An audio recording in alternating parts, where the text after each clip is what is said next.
ജോജോ ചേട്ടൻ ഇന്നലെ വന്നിട്ട് പറഞ്ഞ ഒരു കാര്യമുണ്ട്. ജിൻറ്റപ്പനെ ജോജോ ചേട്ടൻ പൊക്കിന്ന് തന്നെ തൂക്കിന്ന് തന്നെ ഞാൻ പറയും. കാരണം എന്ന് വെച്ച് കഴിഞ്ഞാൽ ഫിലിമിൻ്റെ കാര്യം മറ്റ് സംസാരിച്ചിട്ട് അപ്പോൾ പുറത്തിറങ്ങി കഴിഞ്ഞാൽ എന്തായാലും ജിൻറ്റപ്പന് ജോജോ ചേട്ടൻ്റെ വക ഒരു ഫിലിം ഉണ്ടെന്നുള്ള കാര്യത്തിൽ ഉറപ്പായിട്ടുള്ള ഒരു കാര്യമാണ്. ആൻഡ് ജാസ്മിൻ്റെ അന്തം ഫാൻസിനോടാണ് ഞാൻ ചോദിക്കുന്നത്, ജിൻറ്റപ്പൻ ഹാർഡ് വർക്കിംഗ് അല്ല എന്ന് നിങ്ങൾക്ക് പറയാൻ പറ്റുമോ? ജാസ്മിൻ ഒരു പരിധി വരെ പുറത്തെ കാര്യങ്ങളെല്ലാവരെയും ഇപ്പം കാണിക്കുന്ന ഒരു ഓവർ കോൺഫിഡൻസ് പോലും ലാലേട്ടൻ ജിൻറ്റോട് കാണിക്കുന്ന ഒരു പാർഷ്യാലിറ്റിയും ഓവറായിട്ട് ജാസ്മിന് കൊടുക്കുന്ന ഒരു സപ്പോർട്ടിൻ്റെ ഭാഗമായിട്ടും ഓൾ ത്രൂ ആൾക്കാർ പറഞ്ഞ് പുറത്തെ കാര്യങ്ങൾ അറിഞ്ഞതിൻ്റെ ഒരു വൈബിലാണ് ജാസ്മിൻ പോകുന്നത്. പക്ഷേ ജിൻറ്റപ്പൻ അങ്ങനെയല്ല.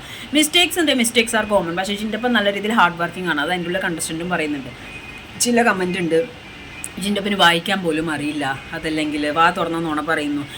യുനോ നുണ പറയുന്ന സംഭവങ്ങൾ അങ്ങോട്ടും ഇങ്ങോട്ടും പറഞ്ഞിട്ടുണ്ട്, ശരിയാണ്. പക്ഷേ വേറൊരു കാര്യങ്ങൾ ഞാൻ ഹൈലൈറ്റ് ചെയ്യുന്നത്, അയാൾക്ക് വായിക്കാൻ പറ്റാത്ത, അയാൾക്ക് കണ്ണിന് പ്രോബ്ലം ഉണ്ട്. ചെറിയ അക്ഷരങ്ങളൊന്നും വായിക്കാൻ പോലും പറ്റുന്ന ഒരു പ്രോബ്ലം ഉണ്ട്. അപ്പോൾ പിന്നെ പറയുന്നുണ്ട് പവർ പോലും ഞാൻ മറന്നുപോയി. നിങ്ങൾക്ക് കാര്യം അറിയോ, 36 ഡേയ്സേ ഞാൻ നിന്നുള്ളൂ. ഞാനും പല സിറ്റുവേഷനിലും പല കാര്യങ്ങളും മറന്നു പോയിട്ടുണ്ട്. കാരണം അതിൻ്റെ ഉള്ളിൽ ഒരു അറ്റ്മോസ്ഫിയർ അങ്ങനെയാണ്. നമ്മളെ ആ അറ്റ്മോസ്ഫിയർ ആയിട്ട്, ആ ഒരു സിറ്റുവേഷൻസ് ആയിട്ടും ആളുകളായിട്ടും വൈബായിട്ടും നമ്മളെ ഭയങ്കരമായിട്ട് കണക്റ്റ് ആക്കും. പുറത്തിറങ്ങിയതിന് ശേഷം ഞാൻ എത്ര സമയം എടുത്തെന്ന് അറിയും എൻ്റെ ഫോണിൻ്റെ ലോക്ക് ഒന്ന് ഓർക്കാൻ വേണ്ടിയിട്ട്. 24/7 എൻ്റെ കൂടെ ഉണ്ടായിരുന്ന ഫോൺ ജസ്റ്റ് ഒരു 36 ഡേയ്സ് മാറി നിന്നപ്പോൾ തന്നെ ഫോണിൻ്റെ ലോക്ക് ഞാൻ മറന്നുപോയി. അപ്പോൾ ആ മറവിയും കാര്യങ്ങളൊക്കെ പറയുന്നത് നുണയല്ല. പിന്നെ വായിക്കാൻ പോലും അറിയില്ല എന്ന് പറയുന്നത് എടോ like you know like hard work ചെയ്യാനുള്ള മനസ്സ്, ഡെഡിക്കേഷൻ.